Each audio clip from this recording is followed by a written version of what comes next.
vous demandait: qu'est-ce que c'est la liberté? Juste une équation.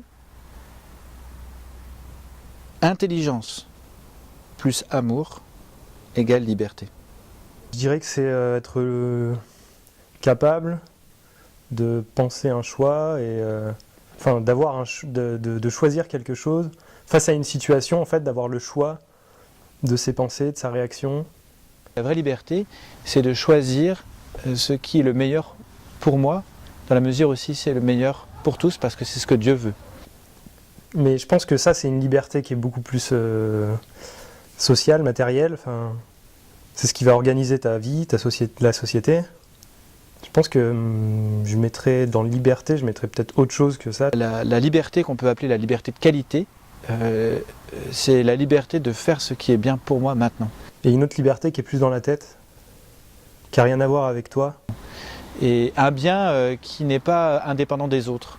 Un bien qui est comme les poupées russes, vous savez, qui sont les unes dans les autres, qui est aussi dans un bien plus grand, qui est le bien commun, le bien de ma famille, le bien de mon village, le bien de mon pays, le bien commun. À partir du moment où tu penses, où tu es dans ta tête, il y a quelque chose qui pense, alors tu es libre de cette pensée, et cette pensée, elle est libre, tu vois. Et tous les biens sont unis les uns aux autres, parce qu'on a tous une même finalité, c'est d'être unis à Dieu, c'est d'aller vers Dieu. En fait, penser pour moi, c'est être libre. Et là, on voit vraiment toute la beauté spirituelle de l'homme qui ne correspond à rien d'autre dans l'univers que l'on connaît, c'est-à-dire dans le monde animal, végétal ou minéral. Il n'y a que l'homme qui est doté de cette liberté qui fait qu'il est créé à l'image et à la ressemblance de Dieu. Pour moi, être libre, c'est être capable de choisir. Là, j'ai envie d'être heureux, je souffre, j'ai plus envie de souffrir. J'ai peur, j'ai plus envie d'avoir peur. Là, tu es libre. Ça, c'est de la liberté. On a été créé libre. Est-ce que les hommes naissent libres et égaux en droit? Ouais, on la connaît, hein, la phrase. Et la liberté, on a perdu la capacité à être libre à cause du péché originel. Oui, non, on est tous libres de naissance pour ce qui est de la société. Et on acquiert notre liberté par la pensée, avec l'expérience et la sagesse. Et le Christ nous la redonne.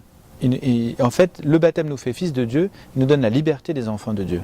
Moi, je pense que c'est quelque chose qu'on devient libre parce qu'on s'élève au-dessus de nos racines, de nos attaches. On se libère, en fait, par la pensée. Donc pour moi, c'est quelque chose c'est une étape de la pensée, c'est arriver à la liberté par la pensée.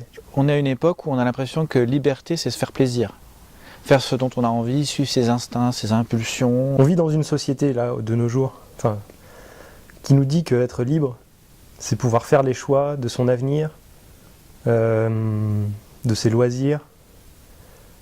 Presque même, on arrive à des moments où on nous dit qu'être libre, c'est être libre de savoir comment on veut mourir. Ce qui fait qu'on a l'impression que l'engagement n'est valable que dans la mesure où on suit son envie. Je pense pas que ça, ce soit une liberté, tu vois. Je pense qu'on peut être libre et heureux en prison, par exemple. Par la liberté, tu peux choisir de nier ta propre liberté. Tu peux choisir de retourner dans l'esclavage. Tu peux choisir de te détruire. C'est pas parce que tu choisis de quoi va être fait ton lendemain que tu es libre. Pour moi, tu es libre à partir du moment où, quand tu es dans tes pensées, tu penses à ce que tu veux. Et que quand tu choisis d'être heureux, tu peux l'être. L'homme, par le mésusage de sa liberté, devient parfois infra-animal.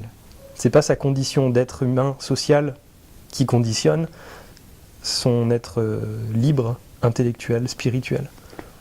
Ce que l'animal n'est pas capable de faire, l'homme peut le faire par sa cruauté bestiale. Et l'homme peut à la fois être l'auteur de chefs-d'œuvre et l'auteur de destructions extraordinaires. Quand il y a un tuteur, on tient plus droit que quand il n'y en a pas, quoi.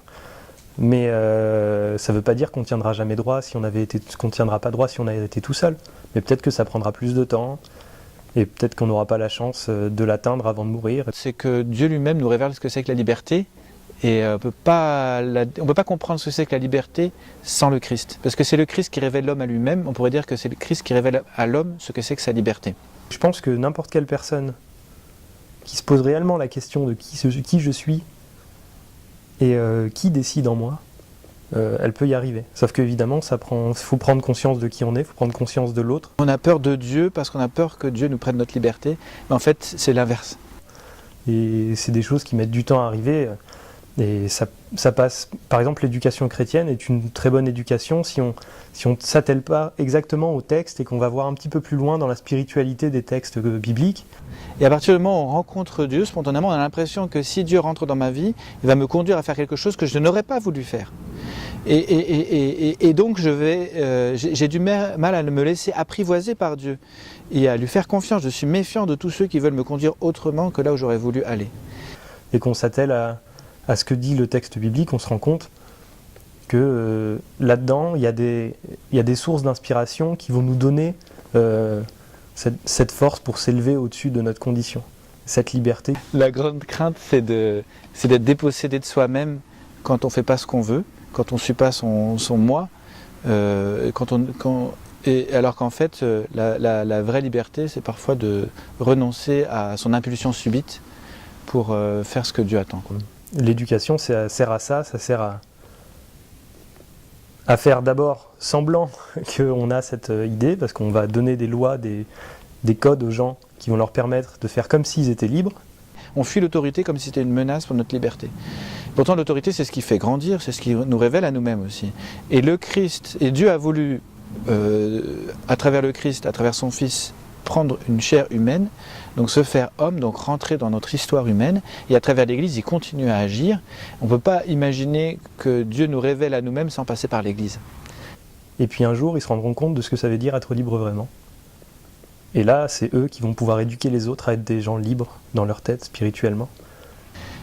Et de fait, il y a sans doute un moment de purification de la liberté, quand on a longtemps été esclave de ses passions, par exemple, et qu'on doit les dresser et retrouver le plein équilibre de notre humanité tel que Dieu l'a voulu.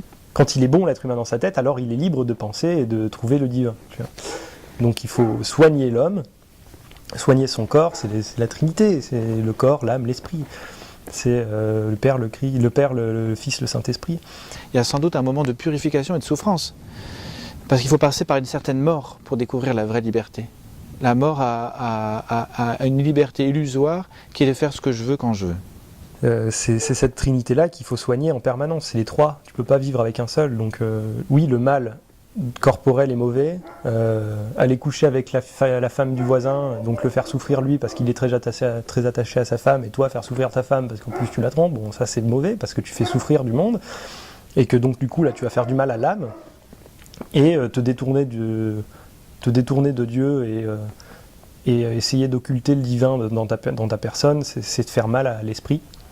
Donc ouais, il faut soigner ces trois idées-là pour essayer d'en enlever le mal, pour que ce soit plus facile de se soustraire au mal, à la souffrance, mais aussi au bien du coup. Tu vois ? Donc en fait, tout devient le bonheur, et le bonheur en fait c'est au-dessus du mal et du bien. Tout vient du fait qu'on a une conception de la liberté qui est indépendante de Dieu. C'est la part de divin en toi qui est la liberté, en fait. C'est le divin qui est libre. Et être libéré de sa souffrance, c'est ça la liberté. C'est pas ce que tu vas être, c'est pas ton identité. Moi Valentin, je suis libre dans la société française, ça n'a aucune valeur dans ma tête. Je pense aux Hébreux, dans le désert, avec Moïse, Exode chapitre 16. Il y a des gens comme Saint-Augustin qui se promènent dans la rue, et d'un coup, bam, qu'est-ce qui m'arrive ? Et qui ont été libérés de l'esclavage, et donc apparemment ils sont libres. Hop, lui qui disait se perdre, tu vois, dans les beautés, dans les laideurs justement des créatures, il couchait avec tout le monde, il était dans la luxure, dans le luxe aussi, dans l'argent, la bonne bouffe. Et ils ont faim. Dieu promet la manne, de les nourrir jour après jour, avec impossibilité d'accumuler, de conserver. Et eux, ils rêvent des marmites de viande qu'ils avaient quand ils étaient encore esclaves en Égypte. Ils rêvent du pain dont ils pouvaient se nourrir à satiété. Et ils retombent en fait dans un autre esclavage. Et puis d'un coup, ils voient un autre truc, tu vois. Et lui, la carte, on se demande où est-ce qu'il l'a trouvée, parce que tu vois, il avait tout, il n'avait pas l'air de souffrir des masses, et pourtant il souffrait. esclavage de leur crainte, de leur peur, esclavage de la colère, et même dans l'idolâtrie, parce qu'ils vont, dès que Moïse a le dos tourné, qu'il est sur la montagne pour récupérer les tables de la loi, et ben ils adorent le veau d'or. Et d'un coup, il s'est rendu compte que vivre pleinement, c'était cette liberté de vivre pleinement, c'était la vraie vie, tu vois. Et que c'était pas celle de la souffrance, de la beauté. Et du coup, la beauté, ça va avec la laideur. Et quand tu es au-dessus de ça, il n'y a plus de beauté, il n'y a plus de laideur. Il n'y a que du bon, il n'y a que du bonheur, il n'y a que du... Tout est bien, en fait.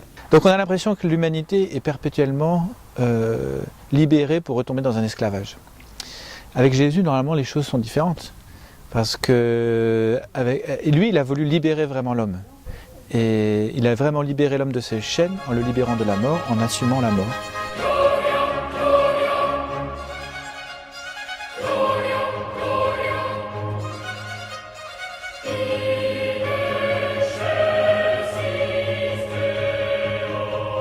C'est un truc... C'est marrant parce que la liberté, la vraie, tu vois, tu peux la subir. C'est bizarre, hein, comme c'est un truc chelou, mais... Être au-dessus de tout, en fait, tu peux le subir. Genre Saint-Augustin qui se promène dans la rue, d'un coup, paf, qu'est-ce qui m'arrive, tu vois. Enfin, je sais pas s'il se promène dans la rue, j'en sais rien. Je sais pas quand est-ce que ça lui arrivait. Enfin, ça lui est tombé dessus, quoi, tu vois. C'est la grâce qui lui est tombée dessus, quoi.